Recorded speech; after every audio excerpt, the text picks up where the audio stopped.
अस्सलाम वालेकुम, नमस्कार, सत श्री अकाल एंड गुड इवनिंग। मैं हूँ अर्ज़ू काज़मी और आप हमेशा की तरह से देख रहे हैं पॉइंट ऑफ व्यू।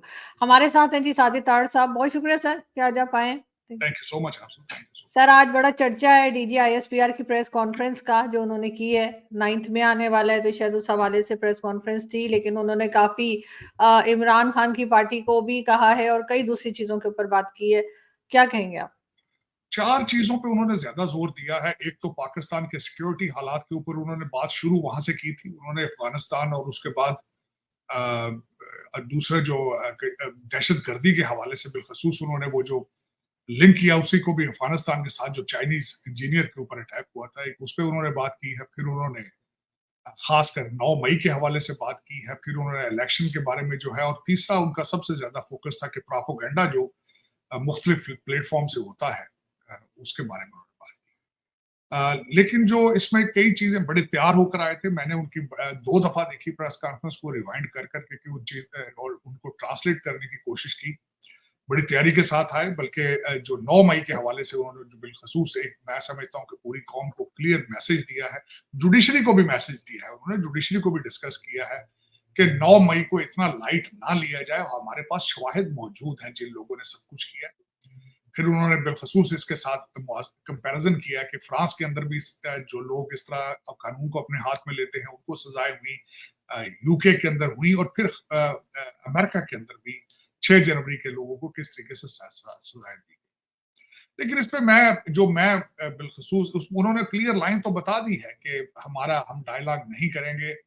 ये जो बार बार हमें सियासत में खींच के लाने वाले हैं, बिलखसूस उन्होंने कहा है कि आर्मी इस तरह आपके साथ डायलॉग नहीं करेगी। आप पहले कौम से माफी मांगे और उसके बाद सियासी लोगों के साथ अपनी मीटिंग्स रखें।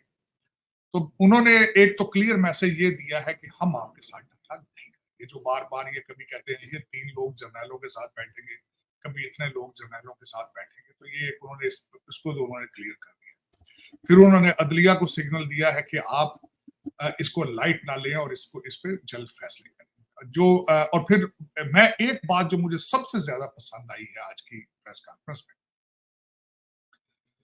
और जिस पे फोकस करना जरूरी है अगर आपने आगे तरक्की करनी है, वो सबसे बड़ी बात ये थी कि उन्होंने कहा है कि अगर कमीशन बनना है, रिसर्चें करनी है, करना है सब कुछ, तो ये 2013 से शुरू हो, 2014 के धरनों से शुरू हो, और फिर जो लोग भी इसमें इन्वॉल्व हैं उनको करार वाकई सजा दीजिए।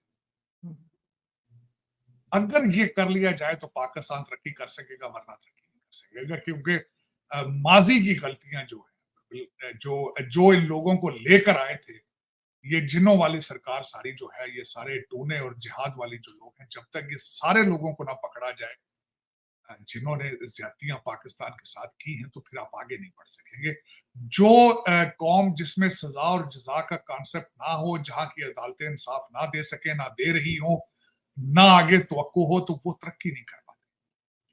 और मैं यहाँ पे बिलखसूस एक सख्त बात करना चाहूंगा आरजू, वो ये है कि इस वक्त जो गंदम का स्कैंडल है, मैंने तो बल्कि कल ट्वीट की है कि आईएमएफ वालों को रिक्वेस्ट की है, पाकिस्तान में किसी को क्या कहना है, और मैंने उनको रिक्वेस्ट की आरजू के अगले 6 बिलियन और 8 बिलियन के चेक देने से पहले ये तो पूछो ये गंदम के डाके पड़ रहे हैं। प्राइम मिनिस्टर जो पिछला प्राइम मिनिस्टर है वो कहता है $1 बिलियन।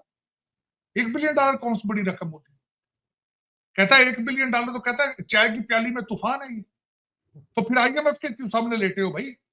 अगर $1 बिलियन तुम्हारी जेब में है, $1 बिलियन तुम जेब में डाल के फिरते हो, तो फिर ये मारे मारे क्यों दुनिया के सामने खराज मांगते फिर रहे हो? और इतना पैसा है तुम्हारे पास, ये क्या मजाक तुमने बना रखे?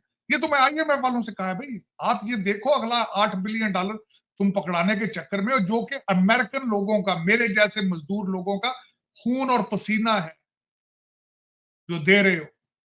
और मैंने उसी ईमेल में लिखा है वो तो घंटों में दुबई और लंदन पहुंच जाएगा पैसा जो आप दे रहे हो। जो पिछला दिया है उसको तो हिसाब करो। मुर्शद जो कि सारा दिन हाथ में तस्बीह लेके पकड़ के फिरता है, उसके दौर में चीनी का स्कैंडल हुआ था, कुछ सजा दी उन्होंने? जीरो। जो सारा दिन अय्या का नाबदू भैया का नस्ताइन करता है, उसके सारे दोस्त चीनी माफिया थे, सारे उसके दोस्त।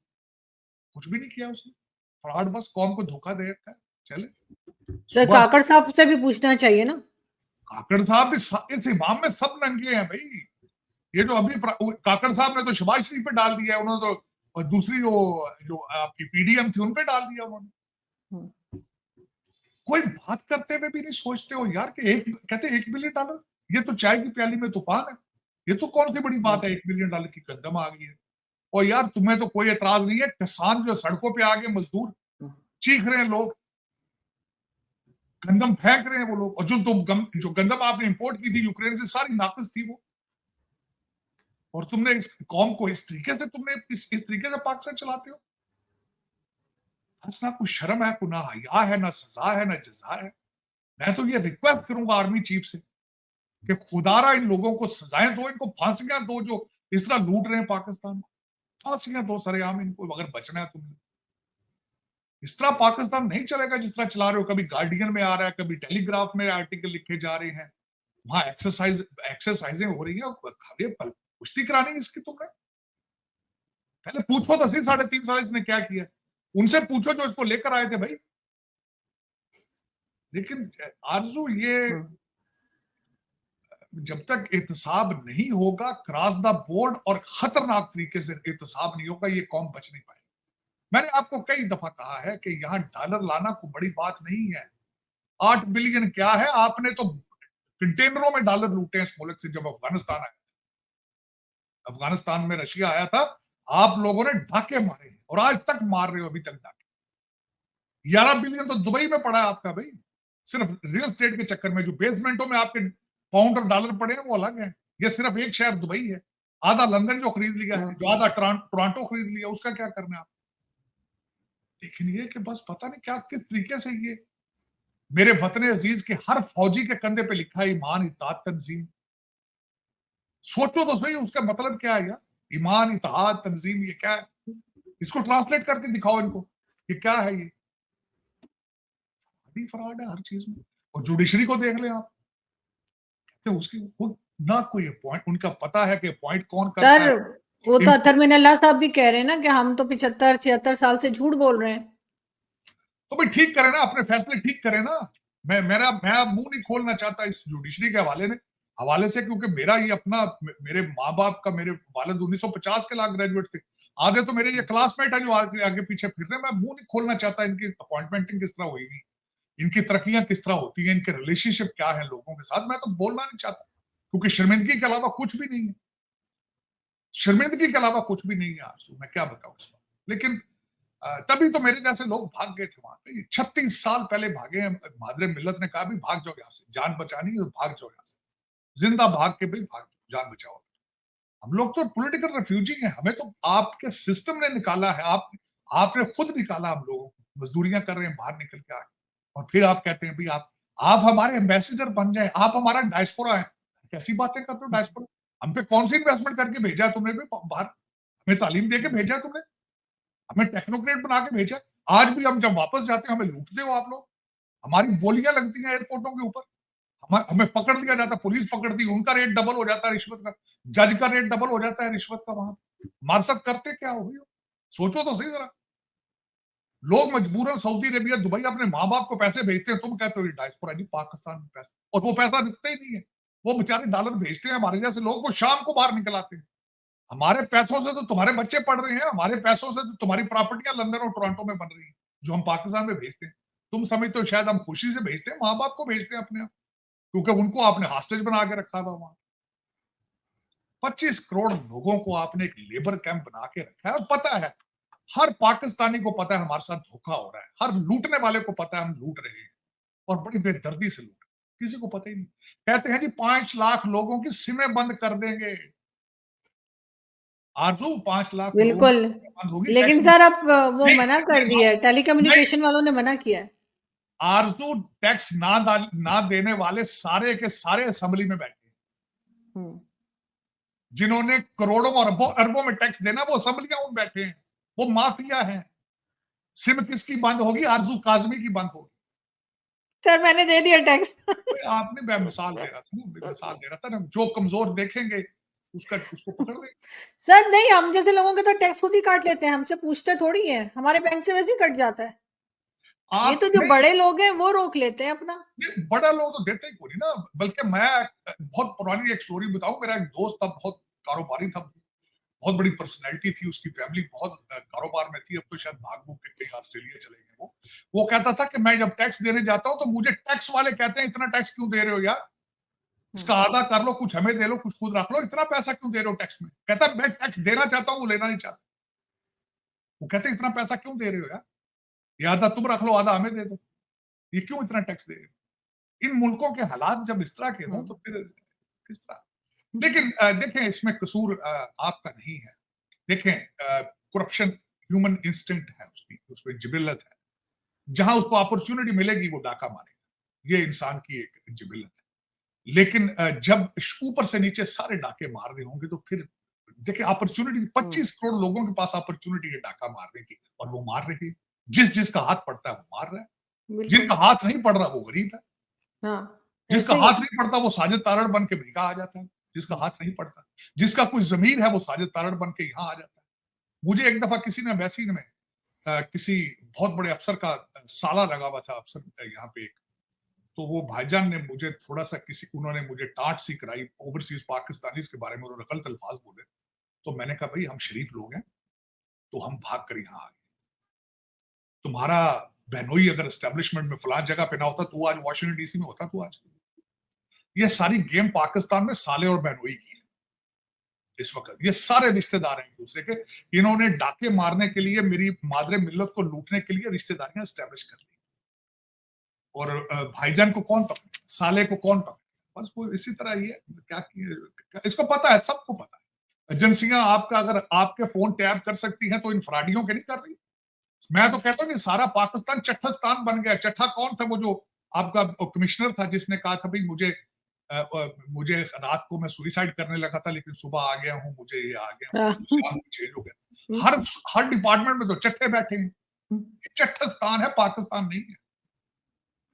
ऐसा ही है, बिल्कुल ऐसे ही सर। वो कहते हैं कि जिसको मौका नहीं मिला अभी तक, सिर्फ वही शरीफ है या वही ऐसा है जिसने करप्शन नहीं किया। और जो जो बेचारा कोई शरीफ आदमी अगर है गलती से, उसको कहा जाता है ये बुज़दिल है। हाँ, ये है। मेरे कुछ साथ, मेरे जिंदगी में मेरे अब तो कुछ मेरे साथ के रिटायर होना शुरू हो गए कि मेरे साथ एक मेरा बहुत अच्छा करीबी दोस्त था, इंतहा ही शरीफ आदमी था। वो मेरे साथ होता था तो वो मुझे अक्सर, मेरे दोस्त ही कई कहते थे यार ये किस बेवकूफ को साथ लेके फिर रहा है यार, ये तो बहुत बुज़दिल।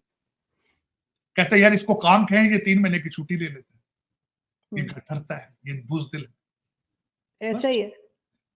लेकिन उसमें दर हकीकत वजह यह है कि आरजू आपने एज ए सोसाइटी कोलैप्स कर, एज ए सोसाइटी आपने सबसे पहले अपने अखलाकियात के जनाजे निकाल दिए, और जब अखलाकियात खत्म हो जाए बाकी चीजें सारी मायने, चाहे कपड़े फाड़ें, चाहे जूते जो मर्जी करें, चाहे मस्जिदों के अंदर बम मारें, मस्जिदों के पंखे उतारें, मस्जिदों में से जूते उठाएं, सारा दिन कस्में उठाएं, सारा दिन अदालतों में झूठे कुरान उठाएं। जब आपने अखलाकियात ही खत्म कर दिया एज ए सोसाइटी, तो फिर उसके बाद क्या है।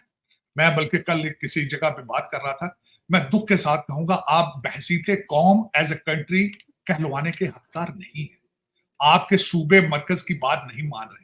ईरान के अंदर, बलूचिस्तान के अंदर ईरान की करेंसी चलती है, ईरान का स्मगल शुदा पेट्रोल बिकता है, बॉर्डर कंट्रोल में नहीं है, पूरे मुल्क के अंदर रेट ऑफ गवर्नमेंट नहीं है। तो मैं क्योंकि स्टूडेंट हूँ, सारी जिंदगी में पॉलिटिकल साइंस पढ़ता रहा हूँ, और आपका बजट आईएमएफ बना रहा है, इसका मतलब है आप करेंसी पे भी आपका कंट्रोल नहीं। तो फिर आप कौम और मुल्क किस तरह है, अब दुनिया के नक्शे पे कैसे होने का दावा कर सकते हैं? कोई है मुझे कन्विंस करेगी? देखें, जब आप पॉलिटिकल साइंस पढ़ते हैं, एक सोसाइटी के अंदर करेंसी, तालीम, एजुकेशन पॉलिसी, एक आर्मी का सिंगल यूनिफॉर्म होना, रेट ऑफ गवर्नमेंट होना, बॉर्डर पे कंट्रोल होना, किस चीज से रियासत बनती है? रियासत किस तरह है, बताएं मुझे आप। फिर आप कहते हैं हम पाकिस्तान का मतलब क्या है? एक ऐसा धोखा फ्रॉड आप कर रहे हैं, और ये आज का नहीं हो रहा, ये 76 साल से फ्रॉड, 76 साल से। लेकिन हम खैर सुधरने का पहला लेटर अमेरिका की इमदाद का मेरे कायदे आजम ने लिखा था, $2 बिलियन मांगा था पहला, लेकिन मिले नहीं थे सर, जहां तक मैंने सुना है। नहीं मिले थे। मैं कंफर्म नहीं कर पाया। उन्होंने, अमेरिका ने 1950 में पहला दाना आपको डाला था, वो 6 लाख था, डॉलर या 10 लाख डॉलर थे, इस तरह थे। और नेहरू साहब ने उस पर स्टेटमेंट भी दी थी कि ये मूंगफली का दाना लियाकत के गले में फंस गया। ये नेहरू साहब ने कहा था।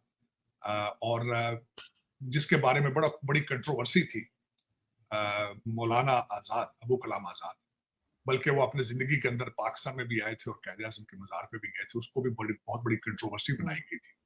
लेकिन जो कुछ भी होगा, चाहे आज आप कांग्रेस को गालियां दें, मुझे पता है नेहरू को भी गालियां दी जाती हैं, सारा कुछ है, लेकिन भारत की तरक्की के सबसे बड़ा जो वेपन दे के गए हैं मौलाना अबू कलाम आजाद और नेहरू, वो उन्होंने फाउंडेशन रखी थी, बुनियाद रखी थी इंडियन इंस्टीट्यूट ऑफ टेक्नोलॉजी। अगर आप उस इंडियन इंस्टीट्यूट ऑफ टेक्नोलॉजी को निकाल दें तो भारत के पास पीछे बचता कुछ नहीं है। तरक्की का सबसे बड़ा सीक्रेट तालीम है, आपकी उनके grip on the information technology, ये सारी उनकी बदौलत है। कल मुझे बल्कि चीमा साहब की बात कर रहा, चीमा साहब ने कहा जी आप हमेशा कहते हैं, मैंने बात कर रहा था इस हवाले से कि आज अगर वॉशिंगटन डीसी से इजरायली ज्यूज को निकाल दिया जाए, भारतीयों को निकाल दिया जाए, तो अमेरिका एक दिन में बैंकरप्ट हो जाएगा। तो उन्होंने कहा जी आप तो बहुत बड़ी स्टेटमेंट दे रहे हैं। मैंने कहा बिल्कुल दे रहे। उसकी वजह यह है कि बाबा जी बाइडेन का स्पीच राइटर भी इंडियन है, और उसके बाद व्हाइट हाउस का जो सोशल प्रमोटर है, उनका जो मीडिया प्रमोटर है, वो भी भारतीय है। और दूसरा 300 पॉलिसी रिलेटेड अपॉइंटमेंट तो व्हाइट हाउस की है। उससे आगे चलते हैं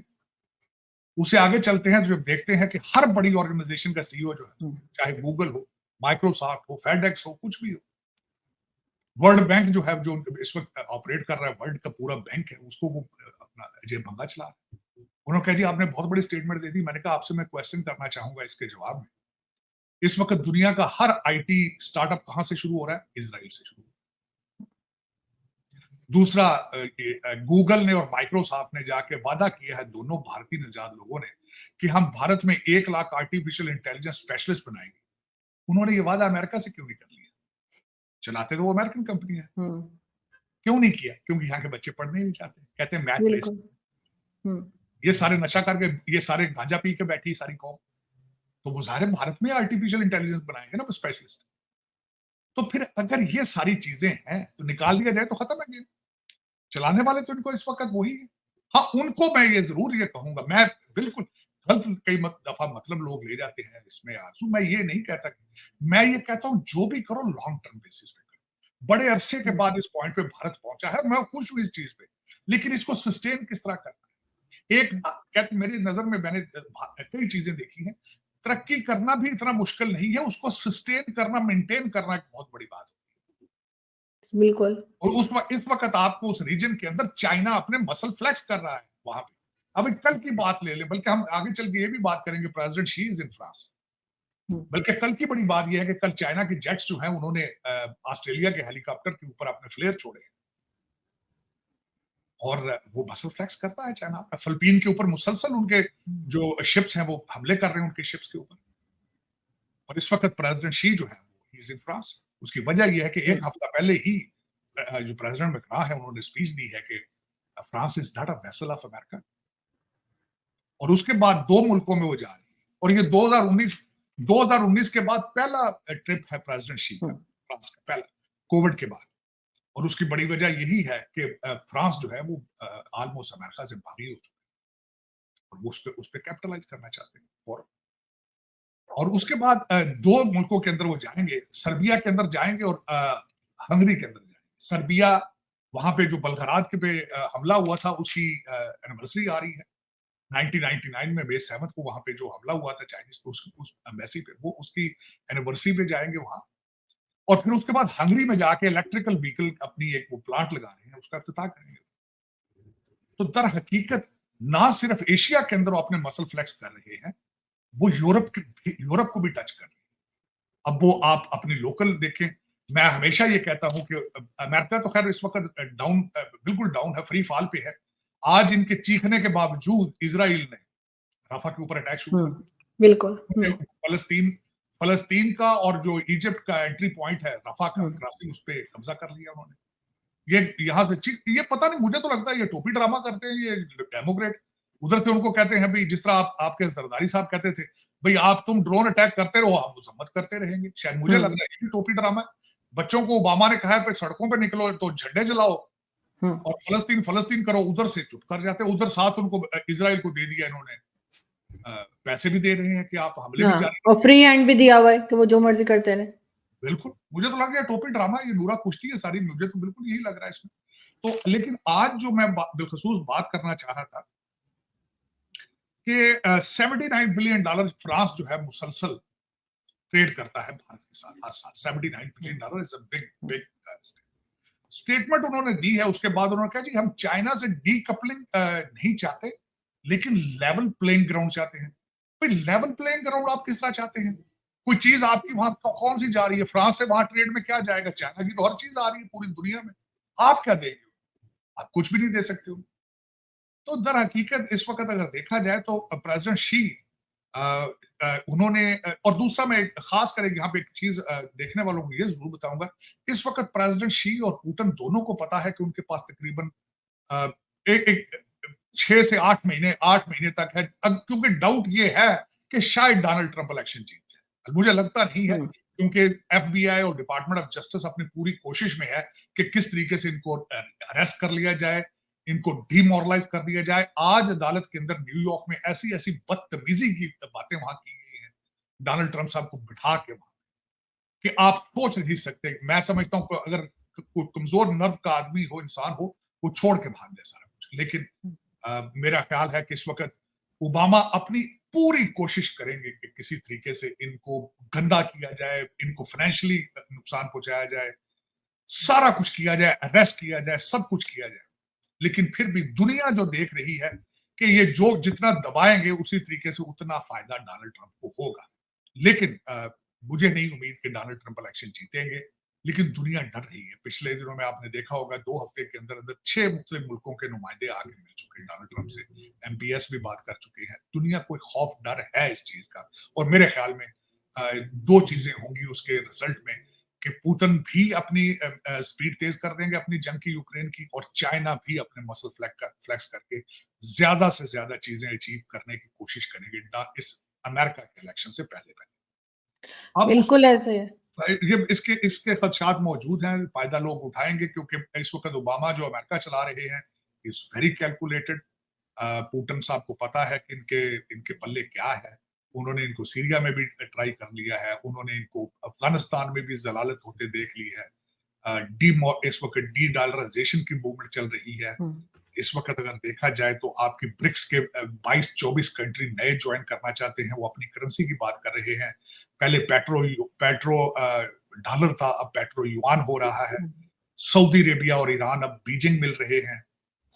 सुलह उन्होंने कराई है। इस वक्त अगर देखा जाए तो हमास और अल फतह जो है वो भी दोनों बीजिंग में मिल रहे हैं। जो चीजें पहले कैंप डेविड में होती थी, तो दुनिया का बैलेंस खराब हो चुका है, वो already damage has been done. लेकिन आज जो नई बात आपको मैं बताना चाहूंगा, जिसमें आखिरी पॉइंट वो ये था कि भारत के अंदर मालदीव के फॉरेन मिनिस्टर साहब जो है, उनका नाम जमीर साहब है, वो दौरे पे चले गए हैं। टूरिज्म के मिनिस्टर भी चले गए हैं वहां पे, और रोड शो किया जा रहा है टूरिज्म को प्रमोट करने के लिए मालदीव पे। सालाना भारतीय पहले 73 मिलियन इंडियन जाते थे हर साल, उन्होंने बाईकाट करके उसको 40-42 मिलियन तक ले आए हैं। तो अब चीख रहे हैं क्योंकि वहां पे भारतीय अब नहीं जा रहे, तो अब वो आके रोड शो कर रहे हैं मुख्तलिफ शहरों में पे आप वापस आए, हम आपके गले में फूल डालेंगे। तो भाईजान, आपने पहले जो सारी चीजें की, आपको पता नहीं था कि you depend on Indian tourism? बिल्कुल। पचगाना हरकतें आप पहले करते रहे हो, उनके पीएम को मोदी साहब का मजाक उड़ाते रहे हो, कभी कुछ करते रहे हो। जब आपने इंडिया आउट की कैंपेन चलाई थी, जब इलेक्शन में कुछ जीतता था, सबसे पहला दौरा वो भारत का करता था, लेकिन मोइजू साहब सबसे पहला दौरा टर्की का किया उन्होंने। फिर उसके बाद चाइना चले गए, फिर आपने उनके साथ डिफेंस कॉन्ट्रैक्ट कर लिया। उस वक्त आपको नहीं पता था कि आप इंडियन टूरिज्म के ऊपर रिलाय करते हैं। तो अब वो भाईजान जो शी हैं, उनसे पैसे मांगे, आप भारत के रोड शो करने का क्या फायदा? बल्कि मुझे तो डर है कहीं को थप्पड़ ही ना मार दे आपको रोड शो करते करते। लोग इतने आपसे मुतनफर हैं, क्योंकि जो आपने ड्रामा किया और मोदी साहब के मजाक उड़ाते रहे उस वक्त आप, तो मेरे ख्याल में वो एक नई चीज है कि भारत के अंदर मालदीव के टूरिज्म मिनिस्टर भी आ रहे हैं और फॉरेन मिनिस्टर भी आ रहे हैं। दूसरी, कल अगले मैं आज बल्कि चाहता ज्यादा टाइम ना लूं, नेपाल की नई करेंसी आई है, उस नोट के ऊपर भी भारत के अंदर काफी भारत ने एतराज किया है। तो हम उस पर भी बात बिल्कुल। करेंगे। ये सारी चीजें जो है, इसका आरजू मैं एक ही बताऊंगा पीछे, इसके पीछे पैसा है और चाइना, चाइना का पैसा है। बिल्कुल ऐसा ही, लेकिन सर ऋषि सोनक साहब की बात ना हो ऐसा तो आज मुश्किल होगा, इसलिए कि आपने देखा कि वो आजकल मुश्किल में है। वैसे मेरे बहुत बड़े फेवरेट रहे वो, लेकिन अब मुश्किल में आ गए वो लगता है। देखिए, मैं कंजर्वेटिव हूँ और वो खुद इस वक्त कंजर्वेटिव पार्टी बल्कि लेबर पार्टी के सादिक साहब जो है इलेक्शन फिर तीसरी दफा जीत गए हैं लंदन का। ऋषि सोनक के एक तो इलेक्शन होने वाला है दोबारा, और इसमें देखा गया टोरी पार्टी शायद लूज कर जाए। हालांकि उसमें उन्होंने जो डिसीजन रिसेंटली लिया है इमिग्रेशन रिलेटेड, लोग अब इमिग्रेशन से बेजार है, और बेजार होना भी चाहिए, क्योंकि इस ज्यादा लोग जो है वार टॉर्न कंट्री से आते हैं, और वार टॉर्न कंट्रीज कौन से हैं? ज्यादा मुस्लिम कंट्रीज हैं। आते हैं, वो इंटीग्रेट नहीं करते, लोकल कल्चर की रिस्पेक्ट नहीं करते, लोकल लोगों के साथ मेरे पास। अब मैं एक गलत बात है, क्रिश्चियन कंट्रीज में आके ही आते ही फौरन शरिया का शोर डाल देना, इस्लामिक बातें। भाई अगर इस तरह का शौक है तो मिडल ईस्ट में जाओ, भाई मजदूरी करो वहां पे, जहां लोग आपको पहले ही सेकंड क्लास सिटीजन समझते हैं, आपको रहने वहां नहीं देते, काम शुरू करते हो तो पासपोर्ट पहले रख लेते हैं, यहाँ आपको वो फॉरेन पासपोर्ट नेशनैलिटियां दे देते हैं।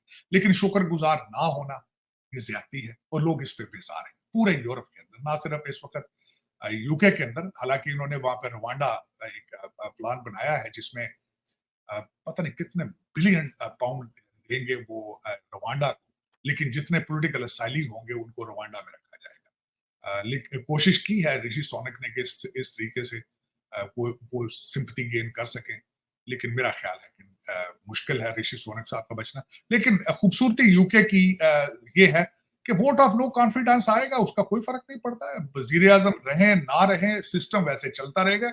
ये उनकी जमहूरियत की खूबसूरती है।